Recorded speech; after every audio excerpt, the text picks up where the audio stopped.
She turned her face away when I leaned in, and in that tiny instinctive movement, I saw the truth I had been avoiding.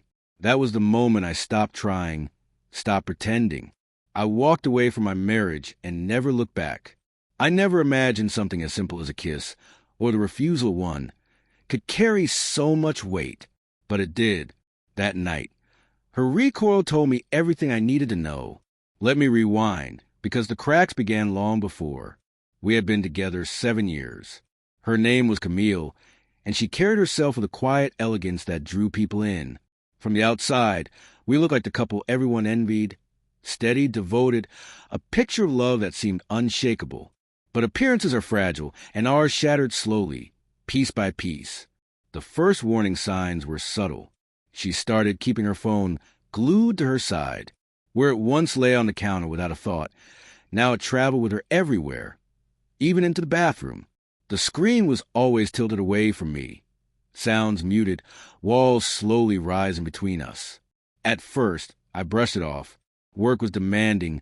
Maybe I was being suspicious for no reason.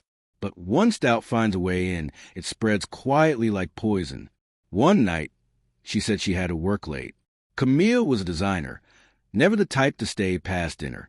But she didn't walk through the door until after midnight. I sat on the couch, waiting.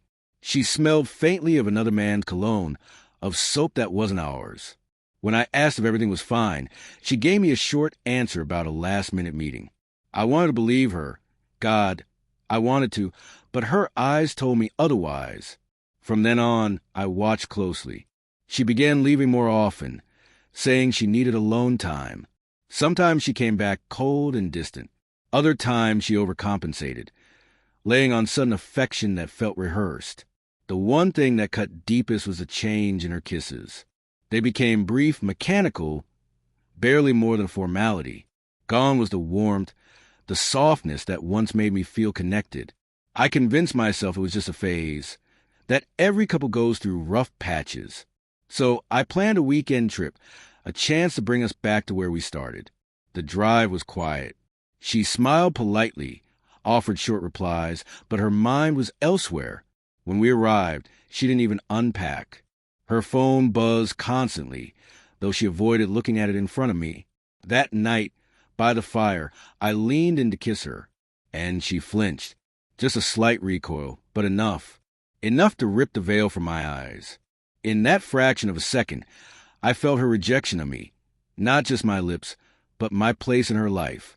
I asked softly if there was someone else. Her silence was all the confirmation I needed. The crackling fire was the only sound as the truth pressed down like a weight I couldn't escape. I got up, went to the bedroom, and closed the door. Sleep never came. I just stared into the darkness, knowing something was over. The next morning, she acted as if nothing had happened. I stayed silent on the drive home. Once there, I pulled out the folder I had prepared months earlier, divorce papers I'd kept hidden just in case. I packed a bag, walked out, and went straight to my lawyer's office. No fights, no shouting, no begging. I didn't even tell her where I was going. That night she called, then sent message after message.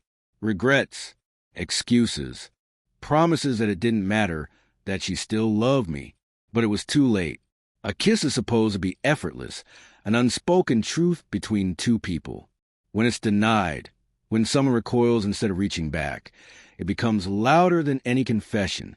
She betrayed me in secret, and then recoiled from the intimacy that once bound us. That was all I needed to know. I chose to walk away, not out of rage, but because I finally saw clearly.